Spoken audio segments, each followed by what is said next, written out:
He's at a cookout in June, standing by the grill with a plate he hasn't touched yet, and a woman he's never met walks straight up to him, hands him her number on a torn piece of receipt paper, and says, "You weren't going to come talk to me, were you?" He wasn't. 15 years ago, he would have been across that yard within 4 minutes of spotting her, working an angle, running a whole routine. Now he's 51. He's got a job he doesn't hate, a place he's proud of, and he genuinely wasn't thinking about her at all. He was thinking about whether the ribs needed another 20 minutes. And that's exactly what got her attention. I'm Mac, and today we are getting into the psychology of Black Gen X men who quietly stopped chasing women somewhere in their 40s, and how that shift, which felt like giving up to a lot of you at first, turned out to be the exact thing that flipped the whole dynamic and got you chosen instead. You know this man, or you are this man. He's the one at the family function, the office happy hour, the barbershop, the class reunion, who isn't working a room anymore.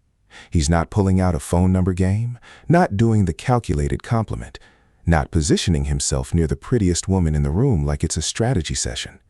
He's just there, having a conversation about something he actually cares about. And somehow, that's the man 3 different women ask their friends about later.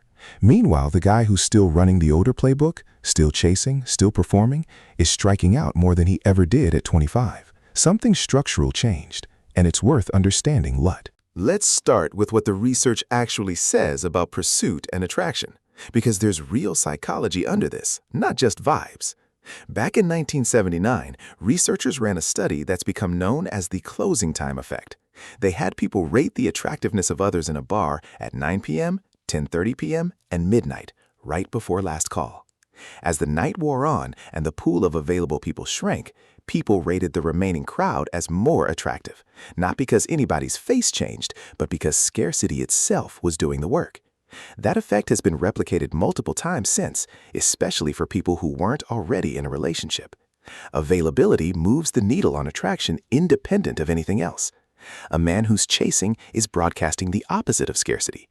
He's broadcasting abundant availability, and the research says that reads as less desirable, not more, no matter how good the chase itself looks on paper. There's also a full body of research on playing hard to get, and a review that pulled together 18 separate studies on it found something specific. Hard to get only increases attraction under certain conditions, when there's real perceived uncertainty and real perceived difficulty, not performed difficulty. In other words, the classic advice to act uninterested to make her chase you isn't actually what the data supports. What the data supports is that genuine unavailability. A man who is truly occupied with his own life and not manufacturing a game reads as more attractive than either open pursuit or a fake version of aloofness. And that gap matters, because a lot of you didn't learn to fake indifference in your 40s. You actually stopped needing the outcome as badly as you used to, and that difference is exactly what the studies are picking up on. Now let's go back and look at where the chasing came from in the first place, because you didn't invent that instinct. You were trained into it. Think about how courting worked when you were coming up in the 80s and early 90s. You called a girl's house on a landline and prayed her father didn't pick up. You walked past a certain house extra slow, hoping she'd be on the porch. You wrote notes, you made mixtapes, you saved up for a movie and hoped it worked. The entire model of getting a woman's attention back then was effort. Visible, sustained, sometimes humiliating effort, because that was the only tool available to you. No profile to build, no bio to optimize, just persistence and nerve. And on top of that, a lot of the music and culture around you in that era literally scripted pursuit as the manly move. Chase her, wear her down, persistence is romantic. That wasn't a personal flaw. That was the operating manual everybody handed you. And it worked fine at 22. Because at 22, most women were also still building their sense of what they wanted, and effort read as investment. But that operating manual doesn't update itself automatically just because the man carrying it got older. A lot of you kept running the 22-year-old script into your 30s, sometimes your 40s, wondering why it stopped landing the way it used to. It stopped landing because the woman on the other end of it wasn't 22 anymore either. She'd been chased by men with nothing to offer besides the chase itself, and she'd learned to read pursuit as a yellow flag instead of a compliment. The instrument didn't change. The room it was being played in did. Here's what actually shifted for the men who made it to the other side of this. And it wasn't a dating strategy. It was a life change that happened to look like one from the outside. Somewhere in your 40s, if things went reasonably right, You got your own house in order. You paid off the car, or you're close. You've got a routine at the gym you actually keep. You've got a relationship with your kids, if you have them, that you're not performing for anybody. You've stopped needing somebody else's attention to know you're worth something because you've built enough of a life that the question answered itself. And a man who isn't hunting for validation moves completely differently in a room. He's not scanning. He's not calculating an approach. He's talking to his cousin about the game, or handling the grill, or actually listening when somebody tells a long story, because he's not running background math on how to get somewhere. That's not a technique. That's just what it looks like when a man's needs are being met somewhere other than the woman he just met. Picture what that looks like on a random Tuesday now. He's at his daughter's basketball game, fully in it, yelling at the ref, not clocking who's in the stands. Somebody's mother strikes up a conversation about the team, and he's just talking, no angle. He's at church, and the choir director's sister asks the pastor who that man is. He's not chasing anybody at the family reunion. He's the one everybody's cousin keeps finding a reason to walk past. None of that is calculated. That's the whole point. The moment it becomes calculated again, it stops working the same way, because what's actually being read by the women around him is genuine self-possession, not a costume of it. There's a practical layer to this too, and it's not as romantic as attachment theory, but it's real.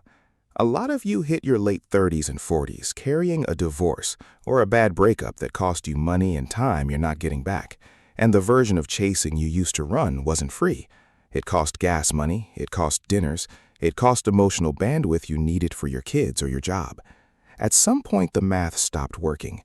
Chasing a woman who wasn't sure about you started to feel like a bad investment instead of an adventure, and you redirected that same energy into your own life instead.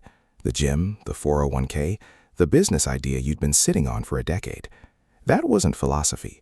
That was a grown man doing cost-benefit analysis without calling it that. And the side effect of redirecting your energy into yourself for 5-10 years is that you built something worth being chosen for. Nobody plans that outcome on purpose. It shows up as a byproduct of just getting tired of losing on a bad bet. Now here's the honest turn, because I'm not going to hand you a fantasy where indifference is a magic trick. There's a real difference between a man who's secure and a man who's just avoided, and from a distance, they can look identical. Research on adult attachment consistently finds that people say they want a secure partner above all else, somebody warm, responsive, attentive, emotionally present. That's the target. But there's a second kind of man who isn't chasing because he's genuinely secure, and there's a third kind who isn't chasing because he got hurt enough times that he shut the door and calls it peace. From the outside, both look calm. Both look unbothered, but the avoidant version doesn't actually let anybody in once they do show interest. He got chosen and then he found a reason to pull back, over and over, and called it standards. If that's you, the shift you made wasn't growth. It was a defense mechanism wearing growth's clothes, and it'll cap out the same way the old chasing did, just slower and with better optics. You can usually tell the difference by what happens after somebody actually gets close. The secure man, once a woman shows real interest, leans in. He calls back. He makes the second date happen. He introduces her to people. He lets the thing build. The avoidant man gets the attention he stopped chasing for, feels the pull of it working, and then finds the flaw. She's too available now, which is ironic since availability was never really the issue. Or she wants too much too fast. Or the timing's off. Again, he's not choosing anybody. He's collecting proof that he was right to stop trying. And every woman who gets close and then gets quietly phased out becomes one more data point in a story he's telling himself about being fine alone.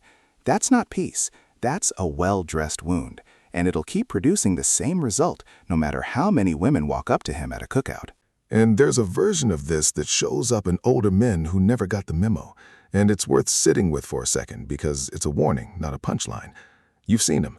He's 55, still working an angle at a cookout the same way he did at 25, still with the same lines, still positioning near whoever's youngest in the room. It's not that his effort is bad. Effort was never the problem. It's that he never rebuilt the foundation underneath the effort, so the chasing is still doing the job that a settled life was supposed to do. He's still trying to get from a woman's attention what he should have been getting from his own stability 20 years ago. That's not a dating failure. That's an unfinished piece of work that got postponed so long it calcified into a personality. There's one more piece worth naming, the aspiration piece. Research on how people actually pursue partners found that most of us aim slightly above our own perceived value, not wildly out of reach, but a notch higher. and then settle into relationships with people whose desirability roughly matches our own once the dust settles. What that means practically is this. The women now approaching the man who's stopped chasing aren't doing him a favor. They're doing the math the same way he used to, and what they're calculating has changed because what he's offering changed. He's not being chosen because he tricked anybody. He's being chosen because he became a more accurate match for what he was always aiming for, and now he doesn't have to close the gap by running after it.